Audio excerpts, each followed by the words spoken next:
The fluorescent lights of the courthouse hummed with a low, knowing buzz, but it was the quiet in the room that was truly heavy. It was the kind of silence that makes your ears ring. Everyone was waiting. The wooden benches were packed, filled with people who had taken time off work, families holding hands, and reporters with their pens hovering over notebooks. All eyes were fixed on the front of the room, specifically on the man sitting at the long wooden table on the right side of the aisle. This was the final day of a trial that had lasted for weeks. The evidence had been stacked up like a mountain against the defendant. But if you looked at him, you wouldn't think he was in trouble. Not at all. The defendant, a sharp-looking man in a suit that probably cost more than most people's cars, was leaning back in his chair. He didn't look nervous. His legs were crossed comfortably. He was spinning a expensive-looking pen between his fingers. He looked around the room with a smirk on his face. It wasn't a nervous smile. It was the look of someone who thought they knew something nobody else did. He glanced at the jurors, the people who held his fate in their hands, and let out a short, quiet chuckle, as if he was watching a comedy show rather than listening to the judge speak. He truly believed he was smarter than everyone in the room. For months, he had been running circles around the system. Or at least, that was what he told himself. He had money, he had connections, and in his mind, that made him untouchable. The prosecutor sat at the other table, looking tired and serious. This prosecutor had spent sleepless nights going through files, trying to piece together a puzzle that the defendant had done his best to scatter. On the other side, the defense attorney was whispering something into the defendant's ear. The defendant didn't even look at him. He just nodded slightly, still staring at the ceiling, looking bored. He adjusted his tie, making sure the knot was perfect in the reflection of the computer. Screen in front of him, people in the gallery were whispering to each other. How can he be so calm? One person whispered to another, "Doesn't he know what he did?" The anger in the room was palpable. There were victims sitting in the front row, people whose lives had been turned upside down by the actions of this man. They stared at the back of his head, their eyes red from crying or narrowed in pure anger. They wanted justice. They needed to see that smirk wiped off his face. But right now, in these final moments before the verdict, the defendant acted like he was already on vacation. The judge, an older man with silver hair and glasses that sat low on his nose, looked out over the courtroom. He had seen this kind of behavior before. Defendants who laughed, who joked, who thought the law was a game. He didn't look amused. He shuffled some papers on his desk, the sound loud in the quiet room. He checked his watch. The jury was taking a long time to come back in. Usually, that was a sign that they were arguing, or that they were being very careful about every single word. They wrote down on the verdict form, but the defendant didn't see it that way. He leaned over to his lawyer and made a joke. The lawyer didn't laugh. He just looked worried and whispered, "Sit up straight." "Stop it." The defendant rolled his eyes. He thought his lawyer was just being paranoid. He thought the whole system was a joke, a play that was written for his entertainment. He had been telling his friends for weeks that he would walk out of there a free man. He had bragged about his genius plan at dinners and parties, convinced that the police and the lawyers were incompetent. Outside the courtroom, the hallway was chaotic. News cameras were set up, reporters were doing live shots. The general public was trying to peek through the heavy wooden doors to catch a glimpse of the action. Everyone knew the name of the man on trial. The case had been all over the news. It was a story about greed, about lying, and about thinking you can get away with anything if you have enough money. The tension was so high it felt like a storm was brewing just outside the windows. Inside, the air conditioner was blasting, trying to cool down the heat generated by so many stressed bodies crammed into one space. You could smell the mixture of old wood, coffee, and nervous sweat. The defendant, however, smelled like expensive cologne. He took a deep breath, relaxing his shoulders. He checked his phone, which was sitting on the table, even though he wasn't supposed to. The judge gave him a sharp look, and he casually slid the phone away, flashing that arrogant grin again. It was a look that said, "What are you going to do about it?" He felt powerful. He loved the feeling of all eyes on him. It fed his ego. He saw the cameras pointed at him through the glass partition of the courtroom and imagined himself as a movie star. He truly believed that when the verdict was read, it would be a not guilty. 8. He had planned his victory party already. He was thinking about where he would go for dinner that night to celebrate. He was thinking about which private club he would go to afterwards. The families of the victims watched him with disgust. They saw the way he laughed, the way he disrespected the solemnity of the court. It made them sick to their stomachs. One woman in the front row was gripping a small tissue so hard her knuckles were turning white. She was praying silently, begging for the system to work, begging for the 12 people in the jury box to see the truth. Finally, a side door near the judge's bench opened. The bailiff stepped in. The room seemed to hold its collective breath. The defendant looked up, expecting lunch to be called or a break to be announced. He stretched his arms above his head, lazily, like a cat waking up from a nap. He had no idea that his life was about to change forever. The arrogance radiated off him like heat from a fire. He was ready for his moment of glory, ready to laugh in the face of the law and walk away. But fate and 12 ordinary citizens had something else in store for him. The gavel was about to fall, and the laughing would stop. The air in the room felt heavy, like the atmosphere right before a massive thunderstorm breaks. You could feel the pressure in your chest. It wasn't just the silence anymore. It was the pure tension coming off every single person in the room. The earlier whispers had completely died out. Now, the only sounds were the shuffling of feet, the dry cough of an elderly man in the back row, and the constant low hum of the air conditioning struggling to keep the room cool. The judge sat high up on his bench, looking down over the rims of his glasses. He was an older man, the kind who has seen every trick in the book. He had watched hundreds of people sit in that defendant's chair. He knew the difference between genuine fear and the fake confidence of someone who thinks they are above the law. Right now, he didn't look happy. He stared directly at the defendant, who was still leaning back with that annoying smirk on his face. The judge's eyes were hard, like stone. He didn't like the disrespect floating around the room. To him, this place was sacred. It was where people came to find the truth, and where lives were changed forever. He wasn't going to let anyone turn it into a circus. On the other side of the room, the families of the victims sat huddled together. They looked like a tight knot of pain and hope. A mother in the front row clutched a small, crumpled tissue in her hand. She was staring straight ahead, her eyes red and puffy from weeks of crying. She looked exhausted. Next to her, a father had his arm around her shoulders, his jaw set tight. He wasn't crying. He looked angry. He kept his eyes locked on the defendant, watching every move the man made. It was clear that if looks could kill, the defendant wouldn't be sitting there smirking. He would be dust. These people had lived through a nightmare because of the actions of the man in the expensive suit. They had lost money, lost peace of mind, and in some ways, lost their future. They just wanted this to be over. They needed to know that the world was still fair, that bad things happened to bad people. The defendant, however, seemed to live in a different universe. While the victims suffered and the judge brooded, he was checking his watch. He tapped his foot on the floor, impatient. He leaned over to his lawyer, a young man who looked pale and sweaty, and whispered something. The lawyer shook his head slightly and whispered back, looking nervous.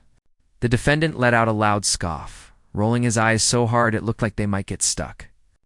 He thought his lawyer was just being weak.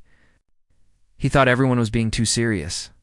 To him, this was all just a formality. He had spent so much money building walls around himself that he actually believed he was safe. He adjusted the cuff of his shirt, smoothing out a tiny wrinkle that probably wasn't even there. He was more concerned with his appearance than with the fact that 12 people were deciding his future. The jury box was off to the side. It was a row of chairs filled with ordinary citizens. They looked tired. They were people who had jobs, families, and bills to pay. But for the last few weeks, they had been locked in this room listening to testimony. Some of them were rubbing their temples. Others were staring at their hands, avoiding eye contact with everyone else. They carried a heavy burden. They held the life of another human being in their hands, and they knew it. They had just come back from a room where they argued and debated every single point of the case. Now, they looked serious, determined, and ready to do their duty. Suddenly, a side door near the front of the room opened, Everyone flinched. It was the bailiff. He walked in holding a single piece of paper. The air seemed to leave the room in a rush. That piece of paper was everything. It was the answer. The bailiff walked slowly, his shoes clicking on the hard floor. He walked up the steps to the judge's bench and handed over the verdict. The judge took it. He didn't open it yet. He looked out at the room one last time. "Ladies and gentlemen," the judge said, his voice booming through the microphones, "we are about to render a verdict. I want absolute silence. If there is any outburst, I will clear this courtroom immediately. Do I make myself clear?" His voice was like a crack of a whip. The defendant laughed again. It was a short, sharp sound. He nudged his lawyer and whispered loudly enough for the people in the front row to hear. He loves the sound of his own voice, doesn't he? It was a stupid thing to say. It was a dangerous thing to say. But the defendant just couldn't help himself. His ego was too big. He was so sure that the paper in the judge's hand was a ticket to freedom that he didn't care about manners or rules. The judge heard the noise. He stopped talking. His eyes narrowed and focused like a laser on the defense table. The room went incredibly still. You could hear a pin drop. The victims in the front row turned their heads slightly, looking at the defendant with pure disgust. How could he be so rude? How could he be so heartless? The prosecutor looked over, shaking his head slowly. He knew what was coming. He knew that sometimes people dig their own holes before they even know the ground is collapsing beneath them. The judge leaned forward. "Mr. Defendant," he said, his voice dropping low and dangerous, "this is your final warning. One more sound, one more disruption, and you will be removed. You will not hear the verdict. You will not be here. Do you understand?" The defendant looked up, acting surprised. He held up his hands in a mock gesture of surrender, his smile never quite reaching his eyes. He nodded, but it was a sarcastic nod. He was basically saying, yeah, whatever. He turned back to his lawyer and made a face, mocking the judge. He truly thought this was a game. He thought he could poke the bear and not get bitten. He was living in a bubble of arrogance, and the bubble was about to burst. The tension in the room was now at a breaking point. The bailiff stepped closer to the defendant, hand resting on his belt, ready to act if things went south. The judge picked up the paper. He unfolded it slowly. The sound of the paper crinkling was the loudest thing in the world. The victims squeezed their eyes shut, praying. The jurors watched, stone-faced. The defendant sat back, crossing his legs, ready to stand up and walk out in triumph. He took a deep breath, preparing to smile for the cameras. He thought he had one. But the silence that followed the opening of that paper was the silence of the grave. It was the moment before the fall. The judge looked down at the words, then looked up.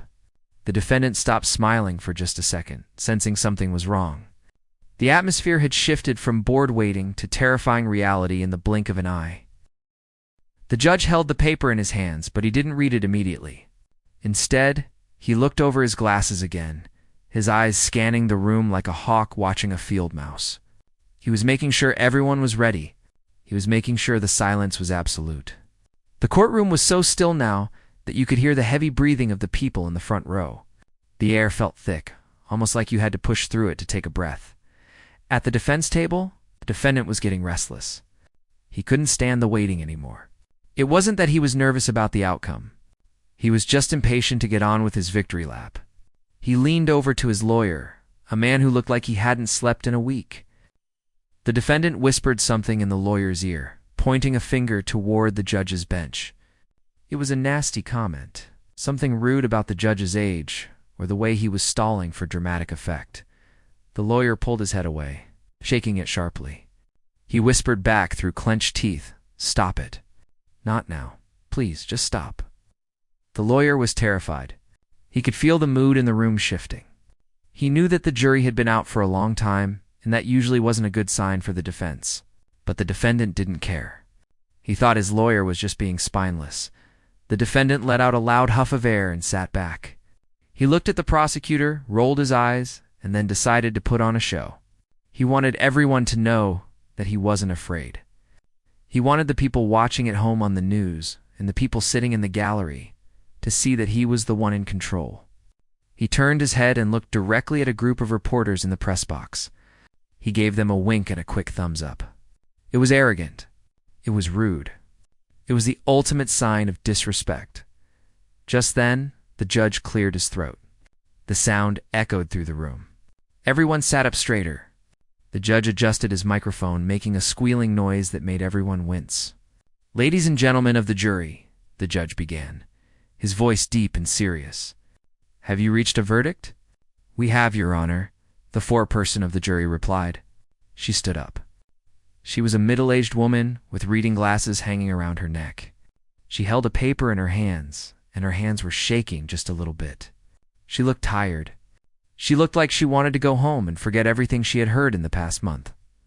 The defendant saw her stand up, and he couldn't help himself. He let out a laugh. It wasn't a quiet chuckle this time. It was a sharp, barking laugh that cut through the solemn air like a knife. He thought the whole thing was funny. He thought the serious faces were funny. He thought the judge was funny. The sound of that laugh was shocking. In a quiet room, a sudden laugh is like a gunshot. The judge stopped speaking. He froze. He slowly turned his head toward the defense table. The color started to rise in his neck, turning his face a shade of angry red. The bailiff, a big man who stood near the door, took a step forward, putting his hand on his belt where his handcuffs were. But the defendant didn't stop. He thought it was hilarious that the judge was looking at him. He nudged his lawyer again, laughing harder. "Look at him," he whispered loudly, forgetting that microphones could pick up sounds even if you weren't speaking directly into them. "He looks like he's about to explode." "This is great." The lawyer put his head in his hands. He knew this was a disaster. You don't poke a bear, and you definitely don't poke a judge who is holding the gavel, Mr. Defendant. The judge roared. He slammed his gavel down onto the wood block with a sound like a cannon shot. Bam! The noise echoed off the walls. "You are out of order." The room gasped. The victims in the front row jumped in their seats. The defendant, however, just waved his hand as if he was swatting away a fly. He leaned back, a huge, arrogant grin plastered across his face. He was enjoying the attention. He thought the judge's anger was just part of the show. He really believed that in a few seconds the judge would have to read "not guilty." And then he would be the one laughing last. The judge stood up.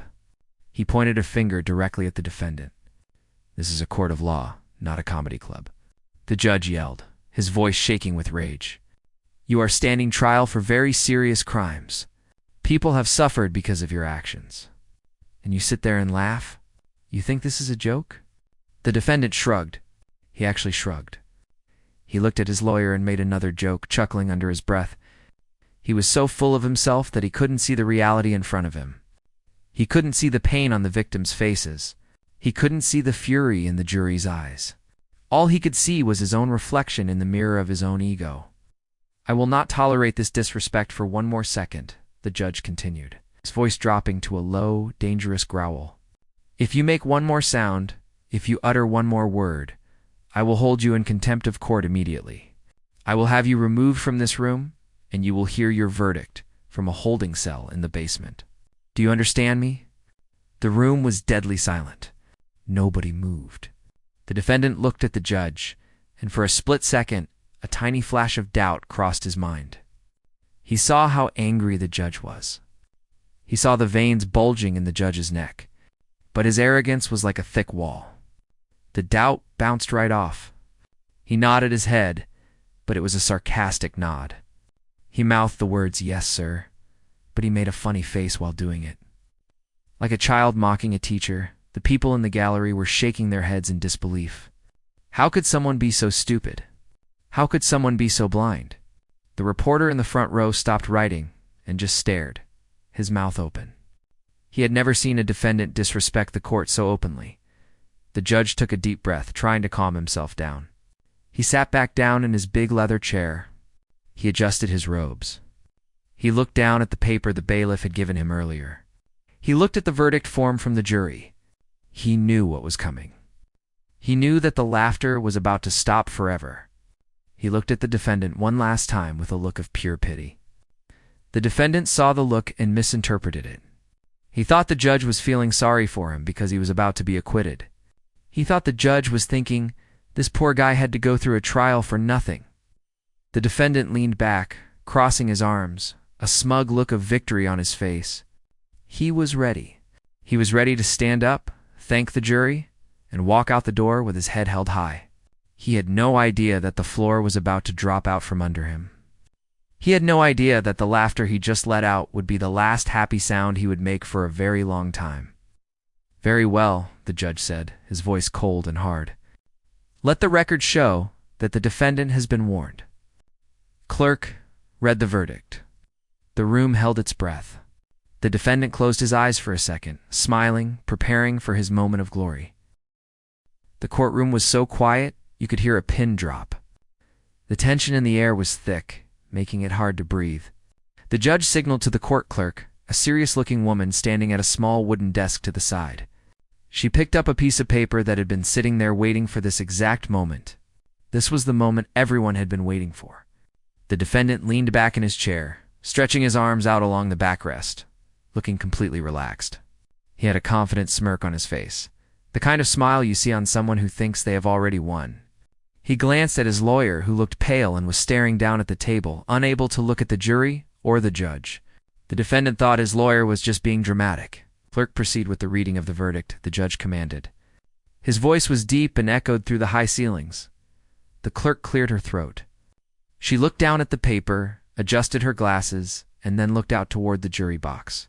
On the count of grand larceny in the first degree, she began reading slowly and clearly. "We, the jury, find the defendant." The defendant let out a small, scoffing sound, a quiet laugh, as he waited for the words "not guilty." He even started to push his chair back, getting ready to stand up and celebrate. "Guilty," the clerk finished. The word hung in the air like a heavy stone. It was followed by a second of absolute silence. The defendant's laugh died in his throat. His eyes widened, and for a split second, he looked confused. He stopped moving his chair. He looked at the clerk as if she had made a mistake, like she had read the wrong line. He quickly looked at his lawyer, whispering, "What? What did she say?" The lawyer just shook his head slowly, his face a picture of defeat. But the clerk didn't stop. She had a whole list of charges to read. She moved to the next line. "On the count of fraud in the second degree, we find the defendant guilty." The mood in the room shifted instantly. The families in the front row, who had been holding their breath, let out a collective gasp. Some started to cry tears of relief. A few people squeezed each other's hands tight. The reporters started writing furiously, their pens scratching loudly against their notebooks. The defendant sat frozen in his chair. The smirk was gone, replaced by a look of pure shock. He wasn't leaning back anymore. He was now leaning forward, his knuckles white as he gripped the edge of the table. He shook his head slightly, as if trying to wake up from a bad dream. This wasn't supposed to happen. In his mind, he had paid enough, planned enough, and hidden enough to walk away free. The clerk continued, her voice steady and rhythmic. "On the count of conspiracy to commit racketeering, we find the defendant guilty." Each word was like a physical blow. The arrogance that had surrounded the defendant just moments ago was melting away, revealing a scared man underneath. He looked up at the jury. The jurors wouldn't look at him. They were looking at the judge, or at their shoes. They had made their decision, and they were standing by it. And finally, the clerk said, looking down at the last line, "On the count of witness tampering, we find the defendant guilty." That was it. The list was finished. There were no not guilty verdicts. He had been found guilty on every single count. The reality of the situation started to sink in. This wasn't a joke anymore. This wasn't a game he could charm his way out of. The silence in the room was broken by a low murmur from the gallery, people whispering in shock and awe. The defendant looked small now. His expensive suit suddenly looked like a costume. He wasn't the big shot anymore. He was just a convicted criminal. The judge stared down at him from the bench. He didn't look surprised. He looked stern, but he also looked like a man who knew justice had finally been served. The defendant's mouth opened and closed a few times, but no sound came out. He looked like a fish gasping for air on the dock. He tried to catch the eye of his lawyer again, but the lawyer had already turned away, packing up his briefcase. It was over. The bailiff, who had been standing by the door like a statue, started to walk slowly toward the defense table. The sound of his heavy boots on the floor was terrifying in the quiet room. The defendant heard the footsteps and turned his head. He saw the uniform, saw the handcuffs on the bailiff's belt, and the color drained completely from his face. The prosecutor stood up. She looked tired, but satisfied. She looked at the victims and gave them a small nod. They had their justice. The man who had hurt them, who had lied to them and stolen from them, was going to pay for what he did. The relief in that section of the room was palpable. The defendant started to tremble. He looked around the room wildly, searching for a friendly face, but found none. He saw the cameras recording his every move. He saw the reporters looking at him with pity or disdain. He saw the victims smiling through their tears. He realized then that he was alone. Truly alone. All his money, all his friends, all his connections couldn't help him now. The judge picked up his gavel. The sound of the clerk reading the verdicts had silenced the laughter, but the judge still needed to speak. He needed to formalize what had just happened. The defendant's eyes were fixed on the gavel. He knew that when the judge slammed that piece of wood down, it would be the final seal on his fate. The confident, laughing man from 5 minutes ago had disappeared. In his place sat a terrified man realizing his life was over. The verdict had been read, and the judgment was final. The silence that followed was deafening. For a long moment, the courtroom was frozen in time. The word guilty was still echoing in everyone's ears. The defendant sat completely still, staring at the table in front of him. His face, which had been full of arrogance just minutes ago, was now pale and blank. He looked like a man who had just been told the sky was green. He couldn't process it. The reality was too heavy for him to lift. The families in the front row were hugging each other, tears flowing freely, whispering thank you to whoever was listening. It was a moment of pure emotion, a release of weeks of pain and fear. But the silence didn't last forever. A loud, sharp cheer erupted from the back of the room. It was a mix of relief and joy from the people who had seen the damage the defendant had done. The noise was like a sudden explosion in the quiet hall. The judge reacted instantly. He raised his gavel high and brought it down with a loud, commanding crack. "Order! Order in this court," he shouted, his voice cutting through the cheers. "I will not have this courtroom turned into a spectacle. Show respect for the law, or I will clear the room immediately." The room settled down, but the energy had changed completely. The defendant finally moved. He turned his head slowly to look at his lawyer. His eyes were wide, filled with panic. "Do something," he whispered, his voice shaking badly. "Fix this. Tell them they made a mistake. Appeal it right now." He was grabbing the lawyer's sleeve, his fingers digging into the fabric. The lawyer gently pulled his arm away. He looked tired, like he had aged 10 years in the last 10 minutes. "There's nothing to do right now," the lawyer said softly. "The jury has spoken. This is the verdict." The defendant stared at him as if he had been betrayed.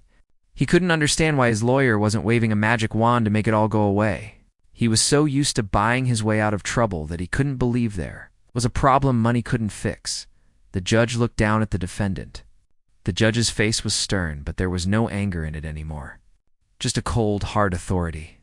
"Mr. Defendant," the judge said, his voice booming through the microphones, "please rise." The defendant hesitated. He didn't want to stand up.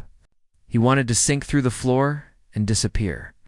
But the bailiff stepped closer, a huge presence in a uniform, and the defendant knew he had no choice. He pushed himself up from the chair. His legs felt weak, and he had to hold onto the table to steady himself. He stood there, slumped over, looking nothing like the confident man who had laughed at the judge earlier. The judge continued, "You have been found guilty on all counts by a jury of your peers. This is a very serious matter. Your actions showed a complete disregard for the law and for the well-being of others. Instead of showing remorse, you have treated these proceedings with mockery and disrespect." The judge paused, looking straight into the defendant's eyes. "You laughed at this court, sir? You thought justice was a joke? I hope you realize now that no one is above the law. The defendant swallowed hard. His mouth was dry. He wanted to speak, to say something clever, to make one last joke, but his throat felt tight. He couldn't make a sound. The terrifying reality was crushing him. The judge looked down at a sentencing report. Given the severity of the crimes and the fact that you show no signs of taking responsibility, I am revoking your bail effective immediately. A gasp went through the room. The defendant's knees nearly buckled. No, he whispered, shaking his head. You can't. I can, and I have, the judge said firmly. The bailiffs will take you into custody pending your sentencing hearing. You will be held without bond. The bailiff stepped up behind the defendant. Hands behind your back, the officer commanded. It wasn't a request. The defendant hesitated for a fraction of a second, looking around the room wildly, searching for an exit, for a friend, for a miracle. There was none. The courtroom that had once been his playground was now a cage. Slowly, painfully, the defendant turned around and put his hands behind his back. He heard the metallic click of the handcuffs before he felt them.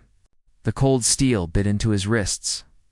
It was a sensation he had never felt before, a feeling of total loss of control. The ratcheting sound of the cuffs tightening was the loudest, most terrible sound he had ever heard. It was the sound of his life closing. The bailiff grabbed him by the arm. "Let's go," the officer said. The defendant began to move. He shuffled his feet, dragging them slightly. He walked past his lawyer, who wouldn't look at him. He walked past the prosecutor, who was calmly packing her files.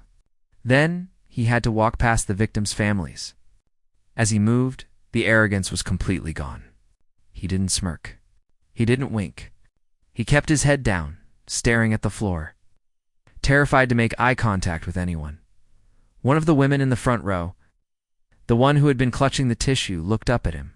She didn't look angry anymore. She looked at him with pity.